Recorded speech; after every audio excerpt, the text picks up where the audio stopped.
I heard a sound. It was like a trumpet, but not like any trumpet I had ever heard in marching bands or Holy Week processions. This sound came from everywhere at once. It resonated in the sky, on the earth, in my own chest. It was so loud I felt it could split mountains, so beautiful I wanted to cry, so urgent I knew something monumental was about to happen. The sound grew and grew until it filled the entire universe, and then it began from every corner of the earth, from the largest cities to the most remote villages, from deserts to jungles, from mountains to beaches. I began to see lights, thousands of them, millions, tiny bright points rising from the ground like upside-down fireflies, ascending into the sky at incredible speed. They weren't falling stars, but souls rising. They passed through buildings like smoke. They moved effortlessly through the clouds.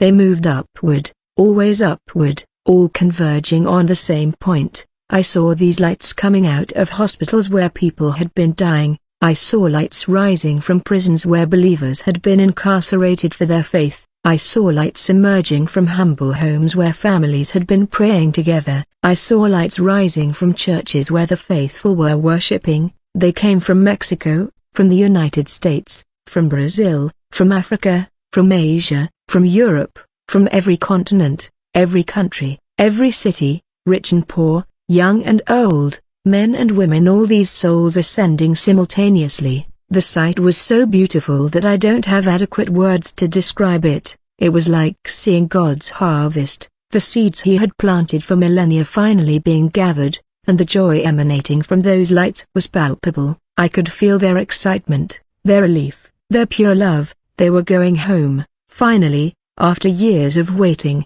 of suffering, of remaining faithful in a world that rejected them. They were going home. Jesus looked at me and smiled, and that smile was like the sun rising after the darkest storm.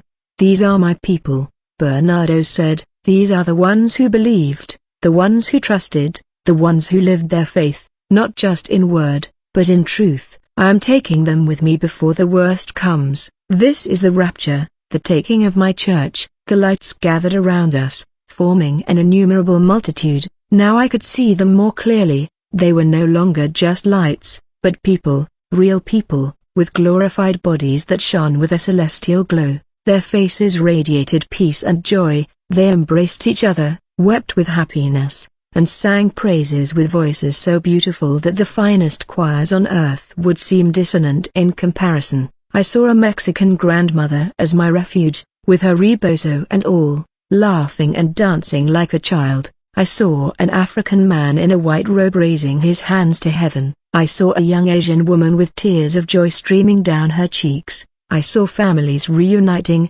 husbands and wives separated by death, now together again, parents embracing children they had lost too soon. It was a reunion like I had never seen, a celebration that made all earthly holidays seem sad in comparison, and I stood there watching it all, feeling so much love emanating from these souls that I thought my heart would burst. Jesus stretched out his arms and everyone fell silent. The silence was immediate, irreverent, and then his voice spoke, filling the entire space. "Welcome home, my beloved ones. You have run the race, you have fought the good fight, you have kept the faith.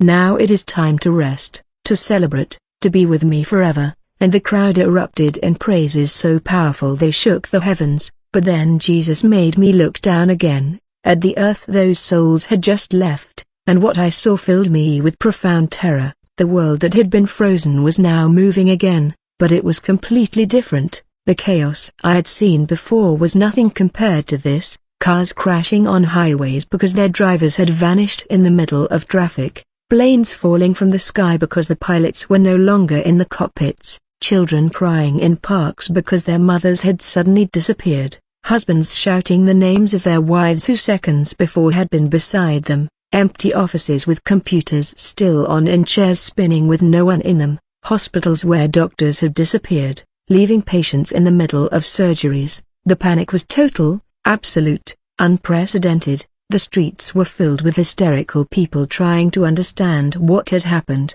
I saw the news broadcasts coming from every country, reporters stammering as they tried to explain the inexplicable, mass disappearances worldwide. They said, Millions had vanished without a trace. There was no scientific explanation. Governments were in emergency session, and then the theories began: aliens, secret weapons, failed experiments, anything but the truth, because the truth was too terrifying to accept. The truth was that God had kept his promise and taken his own. I saw world leaders appearing on television with somber faces, promising answers, promising safety, promising that everything would return to normal, but their eyes betrayed them. They were just as lost as everyone else. I saw people turning against each other, blaming one another, looking for scapegoats, looting stores, fighting over food and water, the law of the strongest taking over. The structure of society was crumbling like a house of cards. Everything that kept civilization functioning, the laws, order, mutual trust, was evaporating in a matter of hours. And the saddest thing of all was that I saw people arriving at churches looking for answers, but many of those churches were empty because the true believers had already left. Those who remained were the nominally religious, the lukewarm, those who had never taken their faith seriously, and now, facing the reality of what had happened, they realized too late that they had been playing with fire. Some were falling from kneeling in repentance, weeping, begging for another chance. Others raged, cursing God, blaming him for leaving them behind. But the rapture had already happened. The door had closed, and what was coming now was the great tribulation. I couldn't bear it any longer. I turned to Jesus with tears streaming down my face. Lord, why? I cried out, why let this happen? Why take some and leave others behind? Where is the mercy in this? He looked at me with eyes filled with an ancient sadness, but also with unwavering justice. Bernardo, he said gently, I have been calling you for 2,000 years. I have sent prophets, teachers, evangelists. I have spoken through my word. I have touched hearts through my spirit. I have given countless signs, warnings, and opportunities, but many chose not to listen. They chose the world over me. They chose their pleasures over my truth. They chose sin over holiness. The rapture is not a punishment for those who remained. It is a fulfilled promise for those who believed. It is my mercy rescuing my bride before my wrath comes. For what is coming now, Bernardo, is the time of judgment that is written, the time when I will finally deal with the sin of humanity. His words hit me like waves. I thought about my own life, about all the times I had heard sermons about being ready, about not knowing the day or the hour, about watching and praying. How many times I nodded and then left the church to continue living as if I had all the time in the world. How many times had I postponed praying, postponed reading the Bible, postponed fixing the things I knew were wrong in my life. And now, standing here, seeing the consequences of that attitude multiplied by millions of people, I understood the gravity of what I was witnessing. Jesus raised his hand and another vision appeared before me. I saw a huge ark floating on turbulent waters. The rain was falling so hard it seemed as if the sky was pouring down on the earth. The waves were liquid mountains that swallowed everything in their path, trees, houses, animals, people, everything being swept away by the flood. But the ark floated safely, rocking with the waves, but never sinking. Inside, I could see Noah and his family, 8 people in total, surrounded by animals of all kinds, were safe, protected from the judgment that was destroying the outside world. The Bible, which I had read so many times, suddenly came alive in a new way. This wasn't just an ancient story, it was a pattern, a revelation of God's character. Just as I saved Noah and his family from the flood, Jesus said, so I will save my church from the tribulation to come. Noah preached for 120 years, warning people that judgment was coming. He built the ark in full view of everyone, but no one believed him. They mocked him, called him crazy, and went on with their lives as if nothing had happened. And when the rains came, it was too late. The door of the ark slammed shut, and only those inside were saved. The vision shifted, and I saw another scene, 2 cities burning with such intense fire that the sky itself seemed to be ablaze. Sodom and Gomorrah. The heat was so fierce that I could feel it even in my spiritual form. I saw Lot and his daughters running along a rocky path, angels sent urging them to move faster. Don't look back. The angels shouted, just run. They reached a cave in the mountains just as fire and brimstone began to rain from the sky. The cities were consumed in seconds, reduced to ashes and smoke. But Lot and his family were safe, rescued moments before the destruction. Just as I brought Lot out of Sodom before its destruction, Jesus explained, so I will bring my church out before the great tribulation. It is my pattern, Bernardo. I have always rescued the righteous before pouring out my wrath on the wicked. This is not new, it is written in the pages of history, in my word, in my unchanging character. The images kept coming, swift and powerful. I saw Jesus himself in a dark garden, Gethsemane. He was kneeling on the damp earth, his face contorted in agony. Before him was a cup, simple in appearance, but emanating such a profound darkness that it made me recoil. I could feel what that cup contained. It wasn't wine, it was the wrath of God, condensed, concentrated, all the judgment deserved for every sin ever committed, from Adam to the last human being to be born. Murders, rapes, thefts, lies, adulteries, idolatries, every imaginable evil was there, waiting to be punished. And Jesus, my Lord, was looking at that cup, knowing that he would have to drink it. His sweat fell to the ground like drops of blood, his body trembled. This is the cup of my Father's wrath, he told me. His voice broke with the pain of the memory. This cup contained the punishment for all the sins of all humanity. Someone had to drink it, Bernardo. God's justice demanded it. Sin cannot go unpunished, and I, because I love you, because I love every person who will ever live, I chose to drink it for you. I wept when I saw him, when I truly understood for the first time what he had done for me. It wasn't just a death, it was taking upon himself the full wrath of God that I deserved. The scene changed, and now I saw him on the cross, his body mangled, bleeding, hanging between heaven and earth. The jeers of the crowd, the spittle, the crown of thorns digging into his forehead. But the worst part wasn't the physical pain, it was the spiritual agony of bearing the weight of all the sin in the world. I saw the moment when the Father had to turn his face away, because holiness cannot look upon sin. I saw Jesus cry out, my God, why have you forsaken me?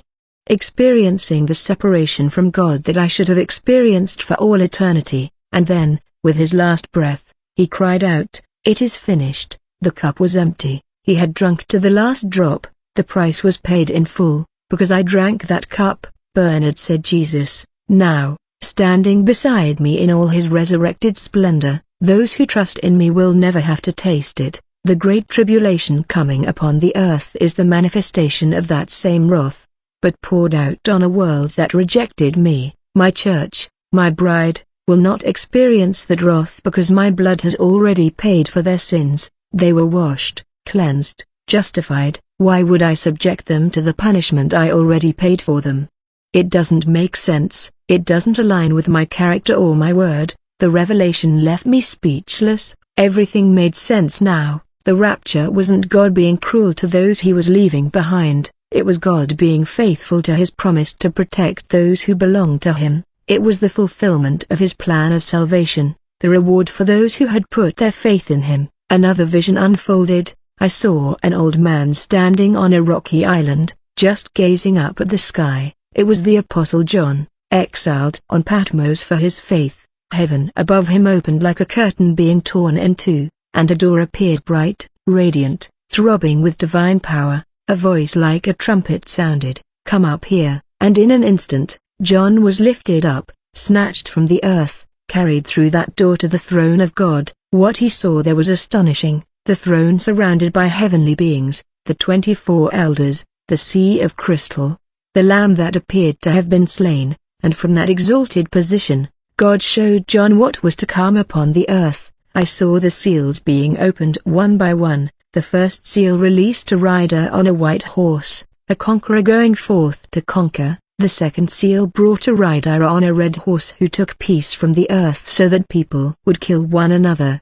The third seal revealed a rider on a black horse bringing such a severe famine that the price of food skyrocketed. The fourth seal showed a rider on a pale horse named Death, and Hades followed him, killing a quarter of the world's population with sword, famine, pestilence, and wild beasts. The fifth seal revealed the souls of martyrs under the altar, people who would be killed during the tribulation for their testimony of Jesus. The sixth seal brought a massive earthquake, the sun was darkened, the moon turned blood red, the stars fell from the sky, and the powerful of the earth hid in caves, begging that the mountains would fall on them, and that was only the beginning. Then came the trumpets. The first trumpet brought hail and fire mixed with blood that scorched a third of the earth. The second trumpet hurled something like a great burning mountain into the sea, turning a third of the sea into blood and killing a third of the sea creatures. The third trumpet caused a star to fall from the sky,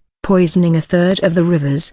The fourth trumpet darkened a third of the sun, moon, and stars. The fifth trumpet opened the abyss, and demonic locusts emerged, tormenting people for 5 months with such terrible pain that they sought death but could not find it. The sixth trumpet released 4 angels who killed a third of humanity. The horror was unimaginable. I saw entire cities wiped off the map. I saw oceans serving. I saw skies darkening for days. I saw creatures emerging from dimensions that shouldn't exist, tormenting humanity. I saw diseases rotting people's flesh while they were still alive. I saw thirst so extreme that people drank poisoned water, knowing it would kill them because it was better than dying of thirst. I saw total chaos, the very fabric of reality seeming to break down, and in the midst of all this, I saw a man emerge. He was charismatic, powerful, with answers for everything. The world hailed him as savior. He promised peace. He promised unity. He promised solutions. He signed treaties. He performed fake miracles with the help of demonic powers. But in all this vision of horror, I noticed something crucial. The church, the true church that had been raptured, wasn't there. They weren't suffering these plagues. They weren't being tormented. They weren't dying in these catastrophes. They had been removed before all this began. Bernard, Jesus said, drawing my attention back to him. Do you see why the rapture must occur before the tribulation? This is my wrath being poured out on a rebellious world. Why would I subject my bride, washed by my blood, purchased with my life, to this judgment? Would it contradict everything I did on the cross? It would be as if my sacrifice weren't enough, but it was enough, Bernard, it was more than enough, and those who believe in me are protected from this wrath, not because they are perfect, but because they are covered by my blood. Then the scene changed again, and I found myself in a completely different place. It was a hall so vast that I couldn't see its boundaries. The walls glittered with precious stones I had never seen on earth, each emanating its own soft light. The floor appeared to be made of pure gold, so pure that it was transparent as crystal, and there was a table, the longest and the most beautiful table imaginable, laden with food that made even the finest earthly banquet seem like hospital fare. But it wasn't the food that drew my attention, it was the people, millions of them, dressed in white robes that shone with celestial purity, sat around that table laughing, weeping with joy, embracing, singing. Their faces radiated such complete, perfect happiness that it hurt to look at them because it reminded me how empty my joy on earth had been in comparison. This is the wedding supper of the Lamb, Jesus said, and his voice was filled with a joy I had never heard from him before. This is the celebration, the reunion I have been waiting for since before the foundation of the world. While tribulation sweeps the earth down, my church is here with me, safe, loved, celebrating. I saw familiar faces in the crowd,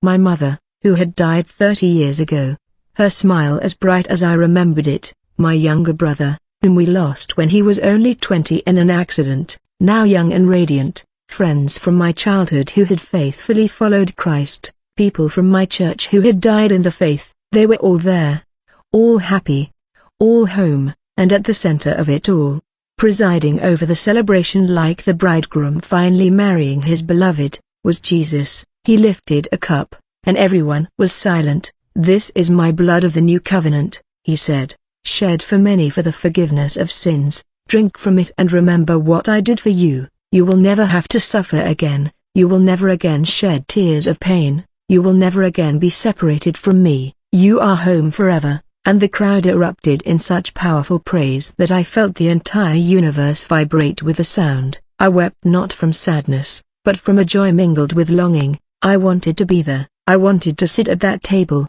I wanted to be part of that celebration. But Jesus looked at me and shook his head gently. It is not your time yet, Bernardo. You must return. No, I pleaded. Please, Lord, let me stay. I don't want to go back to that world. I don't want to leave this place. But he placed his hand on my shoulder, and his touch, though gentle, was firm. You have a task to accomplish, he said. You must return and tell others what you have seen. Many are asleep, Bernardo. Many think they have time. Many believe the lies he tells that my church will go through tribulation, that they must prepare to suffer my wrath. But that's not true. I need you to tell them the truth. I need you to warn them that time is running out. I need you to tell them that the rapture is real, that the tribulation is real, and that the only way to escape is by surrendering their lives to me now, today, without delay. But, Lord, I protested, who will believe me?